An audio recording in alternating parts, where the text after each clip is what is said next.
আসসালামু আলাইকুম everyone, welcome back to my channel. আমার আজকের রেসিপি ক্যারামেল কাপ পুডিং।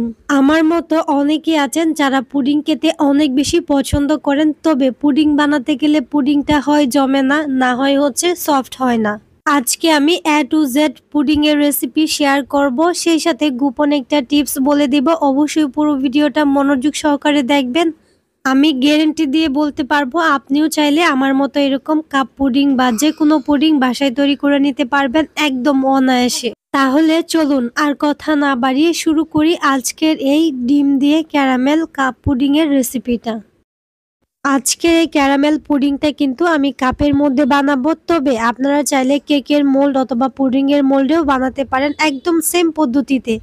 আমি এখানে 4টা কাপ নিয়েছি। কাপগুলো আমি খুব ভালোভাবে ধুয়ে পরিষ্কার করে শুকিয়ে একটা সাইডে রেখে দিচ্ছি। ক্যারামেল পুডিং তৈরি করার জন্য ফার্স্টে ক্যারামেলটা তৈরি করতে হবে, আর ক্যারামেলটা তৈরি করার ক্ষেত্রে অনেকের ক্যারামেলটা পুড়ে যায়, যার ফলে পুডিংটা তিতা লাগে। চুলায় একটা প্যান বসিয়ে তার মধ্যে 1/3 কাপ আমি চিনি দিয়েছি, আর এখানে কোনো রকম পানি অ্যাড করব না। চুলার আঁচটাকে লোতে করে দিব, আর কিছুক্ষণের মধ্যেই দেখবেন ক্যারামেলটা তৈরি হয়ে যাচ্ছে। সাইডগুলোতে কালার চলে আসতেছে। চারপাশ কালার চলে আসবে যখন, তখন একটা স্প্যাচুলার দিয়ে খুব ভালোভাবে নেড়ে চেড়ে দিবেন। তার আগে নাড়াচাড়া করবেন না, তাহলে চিনিটা কিন্তু স্প্যাচুলারের মধ্যে লেগে যাবে। দেখবেন অল্প কিছুক্ষণের মধ্যেই কিন্তু কালারটা চলে আসছে। যেরকম কালারটা আপনি চাচ্ছেন তার এক সেট আগেই কিন্তু এটাকে নামিয়ে নেবেন। তো দেখেন আমি এই পর্যায়ে নামিয়ে নিব। এটা কাপের মধ্যে ডালতে ডালতেই কিন্তু কালারটা একদম ঠিকঠাক হয়ে যাবে, কারণ এই ক্যারামেলটা গরম থাকা অবস্থায় কিন্তু কালারটা আর একটু বেড়ে যায়, গাঢ় হয়ে যায়।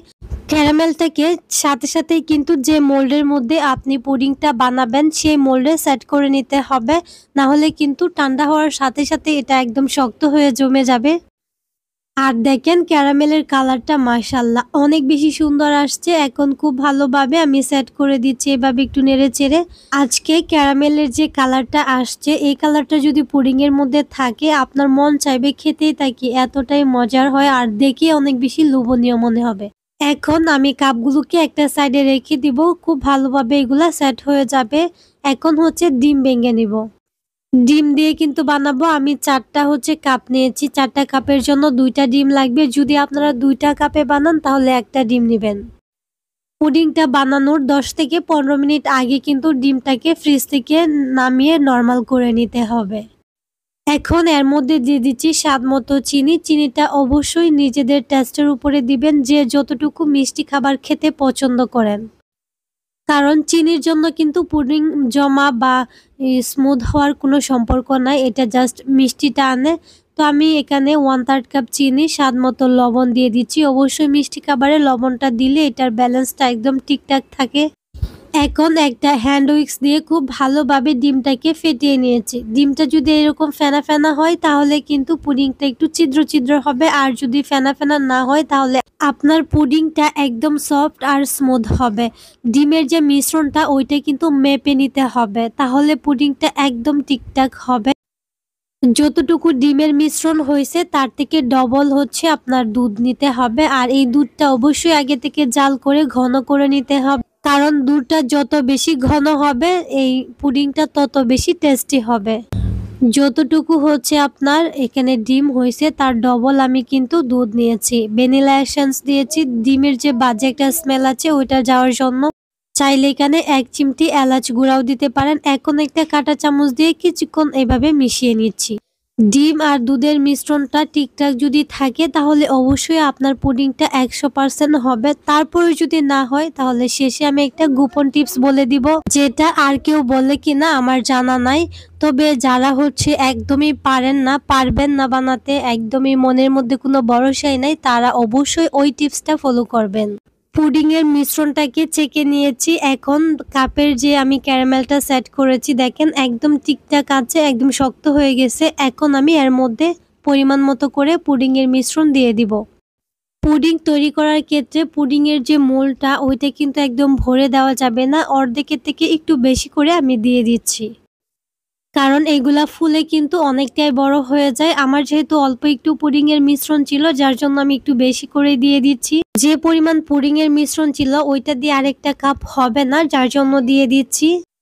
এখন চুলায় একটা পাতিলে বসিয়ে দিয়েছি। আপনারা প্যানে বা যেকোনো একটা কিছু বসিয়ে দিতে পারেন। আমি পুরাতন একটা পাতিল নিয়েছি, নিচে একটা টাওয়াল দিয়েছি। এই কাপটার 4 ভাগের 1 ভাগ পানি দিয়ে ঢেকে আমি প্রায় 40 মিনিটের মতো রান্না করে নিয়েছি একদম লো আঁচে। 40 মিনিট পর আমি একটু দেখিয়ে দিচ্ছি। দেখেন কাপগুলো কিন্তু ফুলে উপরে বেশি উঠছে, আর দেখেই বুঝতে পারবেন যে হয়েছে, একটু শক্ত শক্ত লাগবে।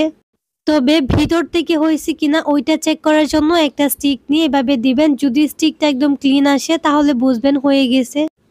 আর যদি দেখেন যে স্টিকটার মধ্যে দুধের মিশ্রণটা, ডিমের মিশ্রণটা লেগে আসছে, তাহলে আরো কিছুক্ষণ জাল করে নিতে পারেন। এখন আমি ঢাকনা দিয়ে ঢেকে এটাকে ঠান্ডা হওয়ার জন্য রেখে দিব। আমি কিন্তু চুলার আঁচটাকে অফ করে নিয়েছি। অবশ্যই ঠান্ডা ঠান্ডা খাওয়ার জন্য নর্মাল ফ্রিজে রাখবেন, কিন্তু ডিপ ফ্রিজে কখনো রাখবেন না। কারণ আপনারা যদি ডিপ ফ্রিজে রাখেন তাহলে এটাকে মোল্ড আউট করার পর প্লেটের মধ্যে যে এক্সট্রা ক্যারামেলটা পড়ে ওইটা কিন্তু থাকে না, নিচে লেগে থাকে।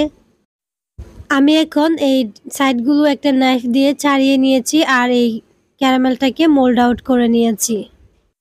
আমি একটা কিন্তু এখানে ডিপ ফ্রিজে রেখেছিলাম। দেখেন এটা ক্যারামেলটা উপরে টিকে আসছে, কিন্তু নিচে কিন্তু ক্যারামেলটা পড়ে নাই, একদম সবটাই উপরে লেগে আছে। একটার মধ্যে কিন্তু ক্যারামেল ছিল না, তবে আমি ওইগুলার থেকে এটার মধ্যে নিয়ে নিয়েছি।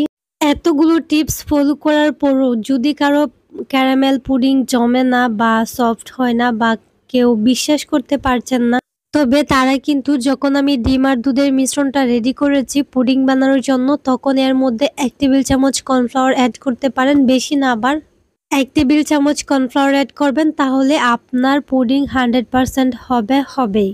আশা করছি ভিডিওটা ভালো লেগেছে। তাহলে আজকের রেসিপি এই পর্যন্তই। সবাই অনেক বেশি ভালো থাকবেন, সবাই সুস্থ থাকবেন, সবাই সবার জন্য দোয়া করবেন। আল্লাহ হাফেজ।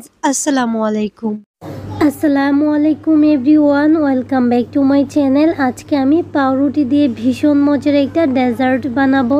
আজকের এই ডেজার্টটা খেতে কিন্তু অনেক বেশি ভালো লাগে, মুখে দেওয়ার সাথে সাথে মিলিয়ে যাবে, সেই সাথে বানানো একদম সহজ, যে কেউ বানিয়ে নিতে পারেন। মেহমান আপ্যায়নে একদম পারফেক্ট একটা রেসিপি বলতে পারেন, মাত্র 5 মিনিটেই তৈরি করে নিতে পারবেন। আমার কাছে তো এটা অনেক বেশি ভালো লাগে, মন প্রাণ কলিজা ঠান্ডা করার মতো একটা ডেজার্ট। আশা করছি আপনার মন প্রাণ কলিজা ঠান্ডা করা ডেজার্টটা বানানোর জন্য ফার্স্টে লাগবে হচ্ছে পাউরুটি। আমি এখানে 1 প্যাকেট পাউরুটি নিয়েছি, আর এই পাউরুটিগুলোকে আমি একটা নাইফ দিয়ে খুব ভালোভাবে সাইডের যে ব্রাউন অংশগুলো ওইগুলো ফেলে দিব। আমি এখানে সাইডের ব্রাউন অংশগুলো ফেলে দিচ্ছি, আপনারা চাইলে এগুলো সহও কিন্তু এই কাজটা করে নিতে পারেন। সাইডের যে ব্রাউন অংশটা ওইটা একেবারে ফেলে দিব না, ওইটা দিয়ে আমি ব্রেড ক্রাম্বস তৈরি করে নিব। এখন হচ্ছে এই পাউরুটিগুলো মাঝখান থেকে কেটে নিব, আপনারা চাইলে আড়াআড়িভাবে কেটে নিতে পারেন। পাউরুটিগুলো সমানভাবে কেটে একটা সাইডে রেখে দিচ্ছি। এখানে একটা বাটি নিয়েছি, তার মধ্যে কাস্টার্ড পাউডার নিয়েছি 2 চামচ বড় চামচ দিয়ে। এখন অল্প একটু পানি দিয়ে এটাকে খুব ভালোভাবে মিশিয়ে একটা সাইডে রেখে দেব, কারণ পরে এটা কাজে লাগবে। কাস্টার্ড পাউডারের পরিবর্তে আপনারা চাইলে কিন্তু কর্নফ্লাওয়ারও দিতে পারেন, তবে কাস্টার্ড পাউডার দিলে আমার মনে হয় এটার টেস্টটা অনেক বেশি ভালো আসে। তো ভালোভাবে মিশানো হয়ে গেছে, নর্মাল পানি দিয়ে মিশাতে হবে। একটা সাইডে রেখে দিচ্ছি। আর এখন হচ্ছে চুলায় একটা কড়াইয়ে পর্যাপ্ত তেল গরম করে নিয়েছি, আর আগে থেকে যে পাউরুটিগুলোর ব্রাউন অংশটা ফেলে কেটে রেখেছিলাম এইগুলো দিয়ে খুব ভালোভাবে উল্টে পাল্টে ভেজে নিচ্ছি। আমি একদম ব্রাউন কালার করে ভেজে নেব। আপনারা চাইলে কালারটা ঠিক এরকম রেখে ভেজে নিতে পারেন। আমি একদম ক্রিস্পি করে ভেজে নিয়েছি। তো দেখেন একদম টোস্টের মতো হয়ে গেছে। যখন এরকম একটা গোল্ডেন ব্রাউন কালার আসবে তখন কিন্তু তেলটা জড়িয়ে এটাকে উঠিয়ে নেব। সবগুলো পাউরুটি সেমভাবে ভেজে নিয়েছি। আর সেই সাথে আপনাদেরকে একটা রিকোয়েস্ট করছি, যারা আমার চ্যানেলে আজকে নতুন আছেন, যদি আমার রেসিপিগুলো আপনাদের কাছে একটু ভালো লেগে থাকে তাহলে প্লিজ চ্যানেলটাকে সাবস্ক্রাইব করে পাশে থাকা বেল আইকনটা অন করে দিতে পারেন। আর হ্যাঁ, যারা যারা অলরেডি এই কাজটা করেছেন তাদেরকে অসংখ্য ধন্যবাদ। কথা বলতে বলতে সবগুলো কেটে রাখা পাউরুটির টুকরো আমি কিন্তু গোল্ডেন ব্রাউন কালার করে ভেজে নিয়েছি। এখন এগুলোকে আমি একটা সাইডে রেখে দিব। এই পর্যায়ে এসে আমি চুলায় আরেকটা কড়াই বসিয়ে দিয়েছি, তার মধ্যে দিয়ে দিয়েছি 1/2 কাপ চিনি, 1 কাপের থেকে একটু বেশি পরিমাণে পানি দিয়েছি। তার মধ্যে 1 চিমটি লবণ, 1 চিমটি দিয়ে দিচ্ছি এলাচ গুঁড়ো, চাইলে আস্ত এলাচের মুখটা ফাটিয়েও দিয়ে দিতে পারেন। আমি এখানে চিনির একটা সিরাপ বানিয়ে নিয়েছি। কিছুক্ষণ নেড়ে চেড়ে জাল করে নিলে, চিনিটা গলে যাওয়া পর্যন্ত জাল করে নিলেই কিন্তু হয়ে যাবে। তো চিনিটা গলে গেছে, পানিটাও বলক চলে আসছে, একটা সাইডে রেখে দিব। এখন ঘন একটা দুধ তৈরি করতে হবে, তার জন্য আমি এখানে গুঁড়া দুধটা নিয়েছি। চাইলে লিকুইড যে দুধটা ওইটা জাল করে ঘন করে নিলেও হবে, তবে আমি একদম শর্টকাট উপায়ে করার চেষ্টা করছি। সেই সাথে গুঁড়া দুধ দিয়ে করলে টেস্টও অনেক বেশি ভালো আসে। আমি এখানে গুড় অ্যাড করেছি, চাইলে চিনিও দিতে পারেন। আগে থেকে যে আমি কাস্টার্ড পাউডারের মিশ্রণটা রেখেছিলাম ওইটা দিয়ে দিচ্ছি, সাথে হচ্ছে 1 চিমটি এলাচ গুঁড়ো, স্বাদ মতো লবণ, পানি দিয়ে দিচ্ছি 1 কাপ আর হাফ কাপ, মানে আমি 1.5 কাপ পানি দিয়ে জাল করে ঘন করে নিয়েছি। এখন এটাকে নামিয়ে নিব। এদিকে পাউরুটিগুলো কিন্তু একদম টোস্টের মতো শক্ত হয়ে গেছে, আর এভাবে ভাজলে এই নাস্তাটা একটু ক্রিস্পি, সেই সাথে নরমও লাগবে। এখন আগে থেকে যে চিনির সিরাপটা তৈরি করেছি এটার মধ্যে প্রথমে কিন্তু ভালোভাবে ভিজিয়ে নেব পাউরুটি টোস্টগুলো, তারপর আমি একটা প্লেটে রেখে দিচ্ছি। সবগুলো কিন্তু আমি ভিজিয়ে তারপর হচ্ছে এটার মধ্যে রেখে দিচ্ছি। এখন আগে থেকে যে ঘন করা দুধটা আমি রেখেছিলাম, এই দুধটা থেকে কিছুটা আমি নিয়েছি আর কিছুটা দুধ আমি রেখে দিয়েছি, পরে লাগবে, কারণ এই পাউরুটির স্লাইসগুলো কিন্তু অনেকটা দুধ শোষণ করে নেবে। সেই সাথে উপর থেকে কিছুটা বাদাম কুচি দিয়ে দিচ্ছি, এতে করে দেখতেও সুন্দর লাগবে, আবার খেতেও ভালো লাগবে। আবার উপর থেকে কিছুটা দিয়ে দিচ্ছি দুধ। এখন তৈরি হয়ে গেছে। এটাকে আপনি চাইলে ফ্রিজে রেখে ঠান্ডাও খেতে পারেন, আবার চাইলে নর্মালিও খেয়ে নিতে পারেন। দুইভাবেই এটা খেতে ভীষণ টেস্টি। আমার কাছে অনেক বেশি ভালো লেগেছে। আজকের এই নাস্তাটাকে শাহী টুকরাও বলতে পারেন, মেহমান আপ্যায়নে চট জলদি একটা ডেজার্ট। তাহলে আজকের রেসিপি এই পর্যন্তই। সবাই অনেক বেশি ভালো থাকবেন, সুস্থ থাকবেন, সবাই সবার জন্য দোয়া করবেন। আল্লাহ হাফেজ। আসসালামু আলাইকুম everyone, welcome back to my channel. আজকে আমি বানাবো সুজির মালাই কেক বা দুধ সারস পিঠা। এটা এত বেশি মজার হয়, মুখে দেওয়ার সাথে সাথেই মিলিয়ে যাবে। আমি তো বলবো কোনো কথা হবে না, শুধু দেখবেন, বানাবেন আর খাবেন। তারপর আমাকে কমেন্ট করে জানাবেন। কোনো রকম ডিম ছাড়া একদম সামান্য কয়েকটা ঘরোয়া উপকরণে বানিয়ে দেখাবো। আমার কাছে তো এটা অনেক বেশি ভালো লেগেছে, আশা করছি আপনাদেরও ভালো লাগবে। তাহলে চলুন আর কথা না বাড়িয়ে শুরু করি আজকের নতুন রেসিপি। তুলতুলে নরম সফট এই সুজির মালাই কেকগুলো তৈরি করার জন্য ফার্স্টে একটা মিক্সিং বোলে নিয়ে নিচ্ছি 1 কাপ টক দই। টক দইয়ের পরিবর্তে বেকিং সোডা, সেই সাথে হচ্ছে ডিম ইউজ করতে পারেন, তবে আজকে আমি কোনো রকম ডিম দিব না, টক দই দিয়েই তৈরি করব। সেই সাথে দিয়ে দিচ্ছি হাফ কাপ চিনি। চিনিটা অবশ্যই নিজেদের উপর ডিপেন্ড করে দিবেন, যে যতটুকু মিষ্টি খেতে পছন্দ করেন। দিয়ে দিচ্ছি স্বাদ মতো লবণ, অবশ্যই লবণটা দিবেন, এতে করে মিষ্টিটার ব্যালেন্সটা ঠিকঠাক থাকবে। এখন টক দই আর চিনিটাকে খুব ভালোভাবে ফেটিয়ে নিব। চিনিটা যতক্ষণ পর্যন্ত না খুব ভালোভাবে গলে যায় ততক্ষণ পর্যন্ত আমি এটাকে ফেটিয়ে নিচ্ছি। ফেটানো হয়ে গেলে এর মধ্যে দিয়ে দিচ্ছি সুজি। মেন ইনগ্রিডিয়েন্টস হচ্ছে সুজি। আমি এখানে 1 কাপ সুজি দিয়েছি। আমি এখানে বলে রাখি 1 কাপ টক দইয়ের জন্য আমি এখানে 1 কাপ সুজি, 1/3 কাপ হচ্ছে ময়দা অ্যাড করছি। এখন সবগুলো উপকরণ খুব ভালোভাবে মিশিয়ে নেব। মিশিয়ে একটা লিকুইড ডো তৈরি করব, তবে এই ডোটা একটু ঘন টাইপের হবে। তো ডোটা তৈরি করা কিন্তু হয়ে গেছে। এই পর্যায়ে একটা ঢাকনা দিয়ে ঢেকে আমি এই সুজিটাকে রেখে দিব 5 থেকে 7 মিনিটের জন্য রেস্টে। এই সুজি আর টক দইয়ের মিশ্রণটাকে একটা সাইডে রেখে দিচ্ছি। আর এখন হচ্ছে যে কাপগুলোর মধ্যে আমি কেকগুলো বানাবো ওই কাপগুলোর মধ্যে তেল ব্রাশ করে নিচ্ছি। আমি হাত দিয়ে খুব ভালোভাবে তেলটা লাগিয়ে নিচ্ছি। এই কাজটা অবশ্যই করতে হবে, না হলে কেকগুলো মোল্ড আউট করতে অনেকটাই অসুবিধা হবে। তেল লাগানো হয়ে গেছে, এই কাপগুলোকে একটা সাইডে রেখে দিচ্ছি। এই ব্যাটারটা আবারও নিয়ে নিচ্ছি। ব্যাটারটা কিন্তু অনেকটাই টাইট হয়ে যাবে আর সুজিগুলো ফুলে যাবে।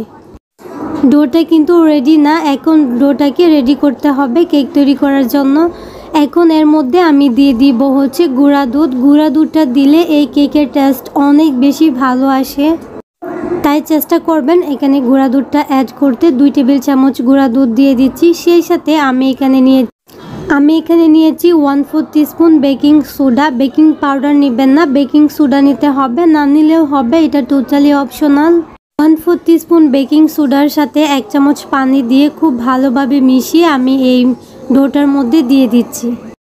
এইখানে যে আমি বেকিং সোডাটা দিয়েছি এটা হচ্ছে টোটালি অপশনাল, না দিলেও হবে, তবে যদি হাতের কাছে থাকে অল্প একটু দিয়ে দিবেন। এখন আমি এখানে অল্প পানি দিয়ে খুব ভালোভাবে কেকের জন্য একটা ব্যাটার রেডি করে নিচ্ছি।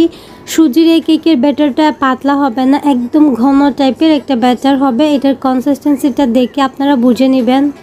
সুজির এই ব্যাটারটা কিন্তু একদম রেডি হয়ে গেছে। এখন হচ্ছে কাপের মধ্যে আমি দিয়ে দিচ্ছি ব্যাটারটা। এখানে কাপটা ভরে দেওয়া যাবে না, আমি অল্প একটু খালি রেখে দিয়ে দিচ্ছি।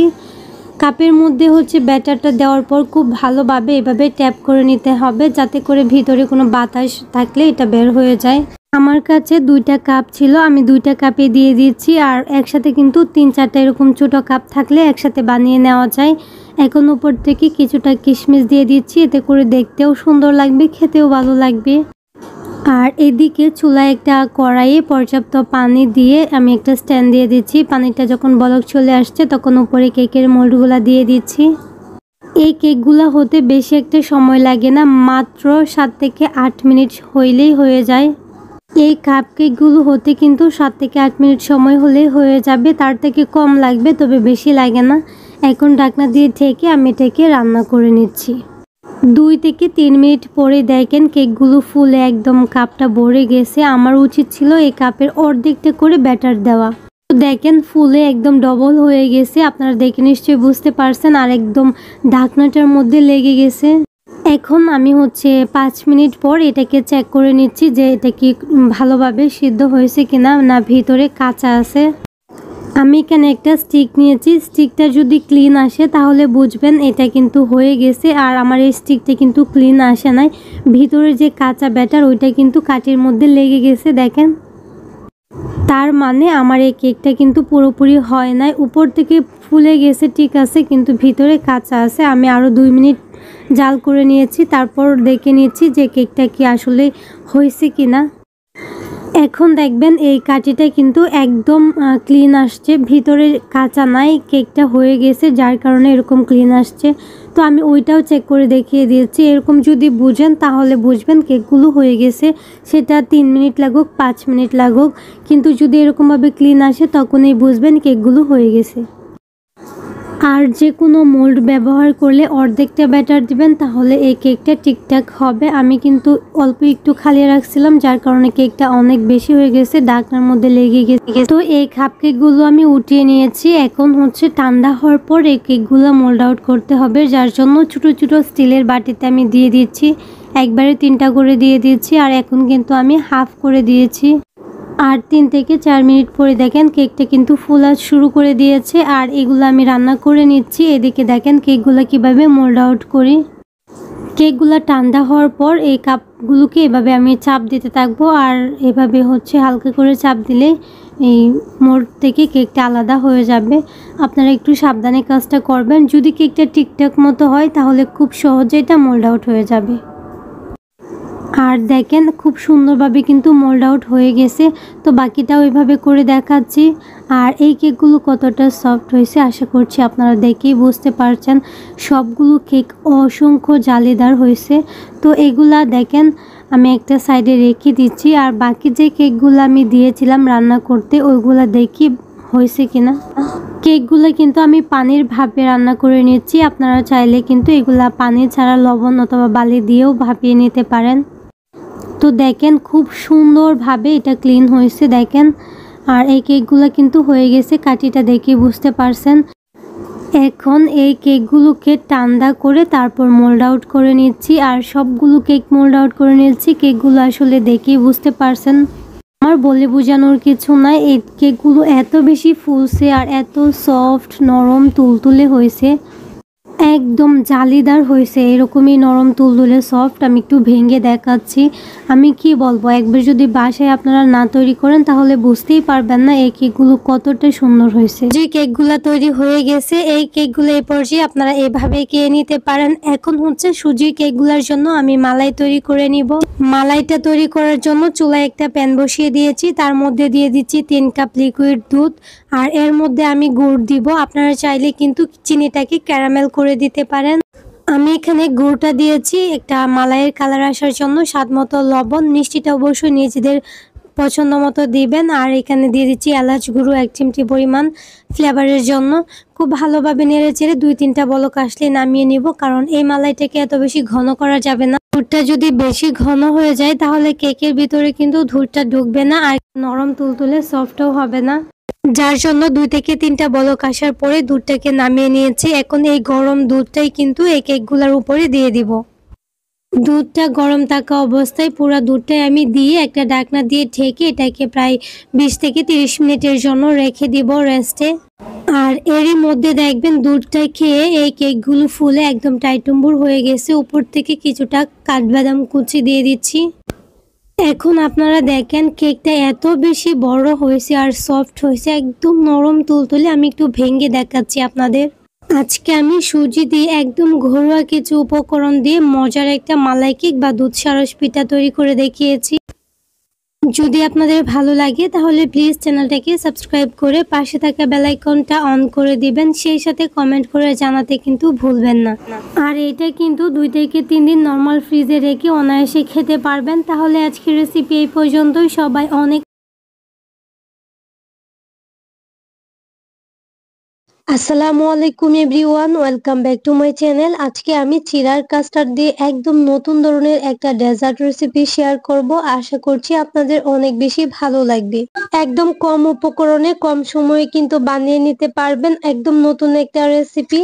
প্রচন্ড গরমে মন প্রাণ ঠান্ডা করার মতো একটা রেসিপি। এটা কিন্তু মেহমান আপ্যায়নেও আপনি ডেজার্ট হিসেবে সার্ভ করতে পারেন। আমার কাছে এই চিড়া কাস্টার্ডটা অনেক বেশি ভালো লেগেছে, তাই আমি ভাবলাম রেসিপি আকারে আপনাদের সাথে শেয়ার করি। আশা করছি আপনাদেরও অনেক বেশি ভালো লাগবে। চলুন আর কথা না বাড়িয়ে শুরু করি আজকের নতুন রেসিপি।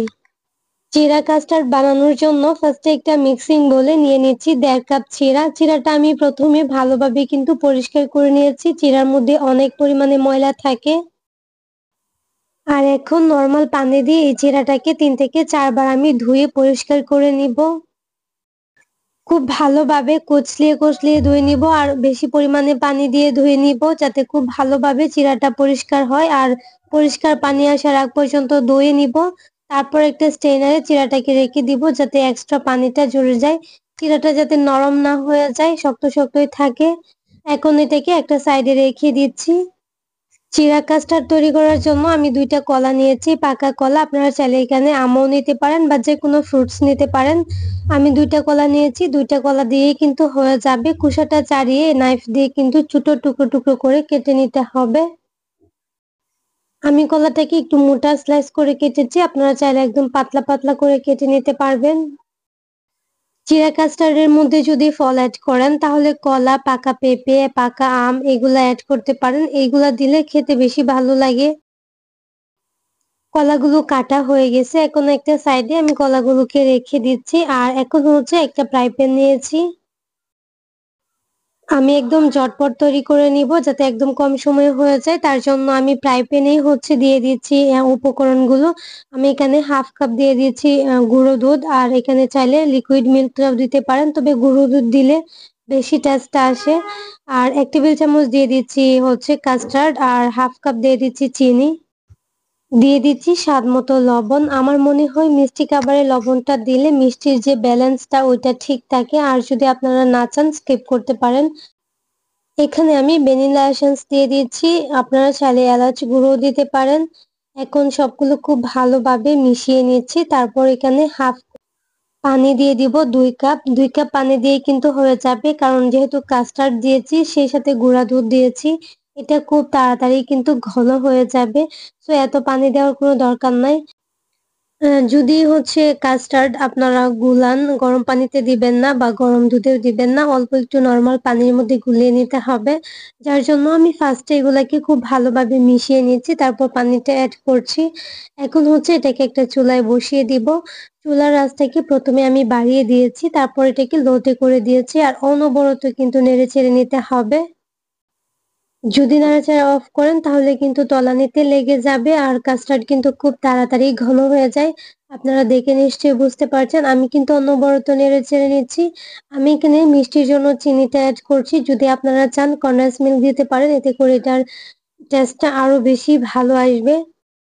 বলক চলে আসার ২ থেকে ৩ মিনিটের মধ্যেই দেখবেন কাস্টার্ডটা কিন্তু ঘন হয়ে আসছে। আর যখন দেখবেন ঘন হয়ে আসছে তখন কিন্তু নাড়াচাড়া অফ করবেন না। তাহলে এটা দলা, দলা হয়ে যাবে। আর এটাকে আমি একদম ঘন করব না। মোটামুটি একটু লিকুইড টাইপের আটালো টাইপের রেখে দিব। কারণ ঠান্ডা হওয়ার পর কিন্তু এটা আরো অনেকটা বেশি ঘন হয়ে যায়। তো দেখেন এটা কিন্তু আমি আর জাল করব না। চুলার আঁচটাকে অফ করে আমি একটা সাইডে রেখে দিচ্ছি। আর এই কাস্টার্ডটা আপনারা রেডি করার সাথে সাথেই কিন্তু ডেজার্টটা তৈরি করে নিতে হবে। কারণ ঠান্ডা হওয়ার পর এটা অনেকটাই জমে যায়, শক্ত টাইপের হয়ে যায়, আঠালো হয়ে যায়। তখন কিন্তু একদম ঠিকঠাক হবে না ডেজার্টটা।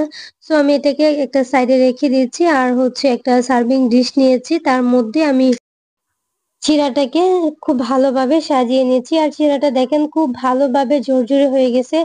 চিড়াটা কিন্তু নরম হয়েছে না। আর এখন হচ্ছে এর মধ্যে আমি কিছুটা লবণ আর চিনি অ্যাড করে নিব। চাইলে কিন্তু শুধু লবণটাও দিতে পারেন, আবার চাইলে গুঁড়া দুধও অ্যাড করে দিতে পারেন। আমি চিনি আর লবণ দিয়েছি যাতে একটু মিষ্টি মিষ্টি লাগে। আর এমনিতেও আমি যখন কাস্টার্ড দিব এটার ভিতরে কিন্তু ঢুকে যাবে। তো মিশানো হয়ে গেছে। এখন হচ্ছে এটাকে একটা সাইডে রেখে দিব। হাত দিয়ে মিশাতে যাবেন না, তাহলে নরম হয়ে যাবে, ভেঙে যাওয়ার একটা ভয় থাকবে। এখন হচ্ছে এটাকে একটা সাইডে রেখে দিচ্ছি। আর এদিকে আমি একটা সার্ভিং ডিশ নিয়েছি যেটার মধ্যে ডেজার্টটা আমি সেট করব। আমি একটা কাঁচের সার্ভিং ডিশ নিয়েছি। আপনারা যেকোনো ডিশ নিতে পারেন, তবে এটার মধ্যে সেট করলে বেশি সুবিধা হয়। প্রথমে নিচে একটা লেয়ার হচ্ছে আমি চিড়া দিয়ে দিব। আমি চিড়া দিয়ে ২ টা লেয়ার করব। আমি পরিমাণ মতো দিয়ে দিচ্ছি। একদম কম দিলেও হবে না, আর এত বেশিও দেওয়া যাবে না। মোটামুটি করে একটা লেয়ার দিয়ে দিচ্ছি একদম সমান করে। চিড়াটা হয়ে গেলে এভাবে একটু ট্যাপ করে নিচ্ছি ২ সাইডে ধরে, যাতে চিড়াটা একদম ঠিকঠাক সমান সমান হয়। আর এখন হচ্ছে আগে থেকে যে কাস্টার্ডটা রেডি করে রেখেছিলাম ওইটা উপর থেকে দিয়ে দিচ্ছি। সমানভাবে দিতে হবে, এক জায়গায় কিন্তু দেওয়া যাবে না, তাহলে একদম নিচে চলে যাবে। এভাবে ঘুরিয়ে ঘুরিয়ে দিতে হবে আরকি চারপাশটাতে। তো দেখেন এভাবে একবার দেওয়া হয়ে গেছে। আমি একটু চামচ দিয়ে খুব ভালোভাবে সমান করে দিয়ে দিচ্ছি। অতিরিক্ত দেওয়া যাবে না, তাহলে নিচ থেকে একদম আঠালো টাইপের হয়ে যাবে। এভাবে দিলে নিচের যে চিড়াটা এটা একদম ঝুরঝুরে টাইপের থাকবে। আর উপরের যে লেয়ারটা এটা কিন্তু এটার সাথে একদম মিশে যাবে। এখন আমি কিছুটা কলার যে স্লাইস গুলা আছে ওগুলা দিয়ে দিচ্ছি। আপনারা চাইলে একদম সমান করে বিছিয়ে দিতে পারেন। আমি একটু হালকা করে দিয়ে দিচ্ছি। দেখেন একটা লেয়ার দিয়ে দিচ্ছি। এখন এটার উপরে আবারও কিছুটা ছেড়া দিয়ে দিচ্ছি। মানে নিচেরটা যেরকম লেয়ারটা দিয়েছি ঠিক সেরকম করে দিব। কারণ এটা নিচেরটা কিন্তু কাস্টার্ড লেগে যাবে, আবার উপরেটাও কাস্টার্ড লেয়ার যে লেয়ারটা এটা লেগে যাবে। মাঝখানটা একদম ঝরঝরে টাইপের থাকবে, খেতে খুব ভালো লাগবে। তো দেখেন দেওয়া হয়ে গেছে। এখন বাকি যে কাস্টার্ডটা ছিল ওইটা আমি দিয়ে দিচ্ছি। তার আগে আমি উপরে কলাগুলো দিয়ে দিচ্ছি। কলাগুলোর উপরে আমি কাস্টার্ডটা দেব। কারণ এটার উপরে আর কোনো লেয়ার পড়বে না। শুধু একটা কাস্টার্ডের লেয়ারই পড়বে। আমি একটু চড়ানো চড়ানো করে দিয়েছি। আপনারা চাইলে একদম ফুল ভরে দিতে পারেন।